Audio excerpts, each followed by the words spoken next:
म बालेन्द्र शाह नेपालको सार्वभौम सत्ता र राजकीय सत्ता नेपालको सार्वभौम सत्ता र राजकीय सत्ता नेपाली जनतामा निहित रहेको नेपाली जनतामा निहित रहेको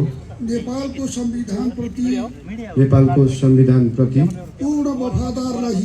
पूर्ण वफादार रही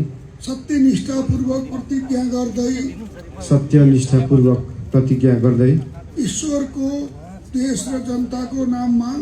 ईश्वर देश र जनताको नाममा शपथ लिन्छु कि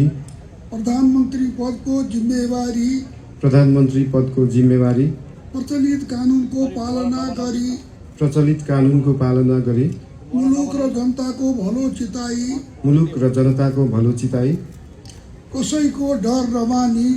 कसैको डर नमानी पक्षपात नगरी पूर्वाग्रह वा खराब भावना नलिई इमानदारीका साथ गर्नेछु र आफ्नो कर्तव्य पालनको आफूलाई जानकारीमा आएको कुरा